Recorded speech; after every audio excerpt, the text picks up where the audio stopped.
ವೀಕ್ಷಕರೇ, ನೀವೆಲ್ಲ ರಾಜ್ಕುಮಾರ್ ಅವರ ಹಾಡನ್ನು ಕೇಳಿದ್ದೀರಿ. ಚಂದದ ಗುಡಿ, ಅಂದದ ಗುಡಿ, ಗಂಧದ ಗುಡಿ ಈ ನಮ್ಮ ಕನ್ನಡ ನಾಡು ಅಂತ. ಕರ್ನಾಟಕದಲ್ಲಿ ಬಹಳಷ್ಟು ಹೆಚ್ಚು ಗಂಧದ ಮರಗಳು ಇತ್ತು ಒಂದು ಕಾಲದಲ್ಲಿ.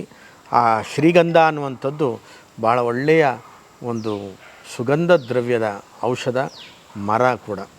ನೋಡಿ, ಈ ಎಲೆಗಳನ್ನು ನಾವು ಒಂದು ಡಿಕಾಕ್ಷನ್ ಮಾಡಿ ಮುಖ ತೊಳಿತಾ ಬಂದರೆ ಮುಖದಲ್ಲಿ ಮೊಡವೆಗಳಾಗೋದಿಲ್ಲ, ಮುಖದ ಕಾಂತಿ ಜಾಸ್ತಿ ಆಗುತ್ತೆ.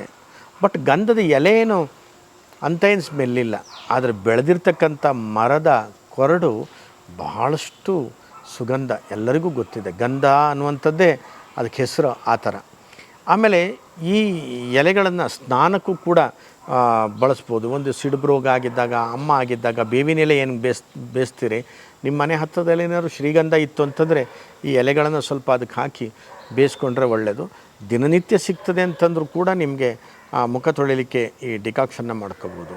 ಇನ್ನೊಂದು, ಈ ಎಲೆಯನ್ನು ನಾವು ದತ್ತುರದ ಎಲೆ, ಶ್ರೀಗಂಧದ ಎಲೆ, ಆಮೇಲೆ ಮಾವಿನ ಎಲೆ ಇವುಗಳನ್ನೆಲ್ಲ ಅರೆದು, ಮತ್ತು ಶಂಖಪುಷ್ಪಿ, ಜಟಮಾಂಸಿ ಇವುಗಳನ್ನು ಅರೆದು ಒಂದು ಎಣ್ಣೆ ಮಾಡಿ ಇಟ್ಕೋಬೇಕು.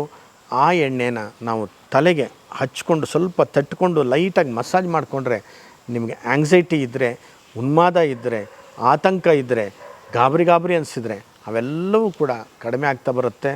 ಮಾನಸಿಕ ತಳಮಳಗಳು ಕಡಿಮೆ ಆಗುತ್ತೆ.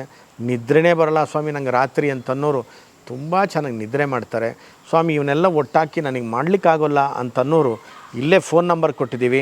ಆ ಫೋನ್ ನಂಬರಿಗೆ ಕರೆ ಮಾಡಿ ಸಮಾಧಾನ ಅಂತ ಎಣ್ಣೆ ನಮ್ಮಲ್ಲಿ ಸಿಗುತ್ತೆ. ಇದರೊಳಗೆಲ್ಲ ಇವುಗಳನ್ನು ನಾವು ಹಾಕಿ ಮಾಡಿರ್ತಕ್ಕಂಥ ಎಣ್ಣೆ ಅದು. ಈ ಸಮಾಧಾನ ಎಣ್ಣೆಯನ್ನು ನೀವು ಮನೆಗೆ ತಗೊಂಡು ಹೋಗಿಬಿಟ್ಟು ಆರಾಮಾಗಿ ಬಳಸ್ಕೊಳ್ಳಿ. ಹೇಗೆ ಅಂತಂದರೆ ಸಂಜೆ ಒಂದು 6-7 ಗಂಟೆಗೆ ಒಂದು 3 ಚಮಚ ಆಗೋಷ್ಟು ಚೆನ್ನಾಗಿ ಹಚ್ಚಿ ಬೆರಳಲ್ಲೇ ಮಸಾಜ್ ಮಾಡ್ಕೊಳ್ಳಿ. ಆಮೇಲೆ ಒಂದು 10 ನಿಮಿಷ ಕಣ್ಣು ಮುಚ್ಕೊಂಡು ಧ್ಯಾನ ಮಾಡಿ. ನಿಮ್ಮ ಮನಸ್ಸು ಭಾಳ ತಿಳಿಯಾಗುತ್ತೆ, ಕೂದಲು ಚೆನ್ನಾಗಿರುತ್ತೆ, ಪಿತ್ತ ಕಡಿಮೆ ಆಗುತ್ತೆ, ಉರಿ ಕಡಿಮೆ ಆಗುತ್ತೆ, ಕಣ್ಣುರಿಗಳು ಕಡಿಮೆ ಆಗುತ್ತೆ, ಕಣ್ಣಲ್ಲಿರ್ತಕ್ಕಂಥ ಡ್ರೈನೆಸ್ ಕಡಿಮೆ ಆಗುತ್ತೆ, ನಿದ್ರೆ ತುಂಬ ಚೆನ್ನಾಗಿ ಬರುತ್ತೆ. ಎಂಥ ಒಳ್ಳೆಯ ಔಷಧ ಅಲ್ಲ.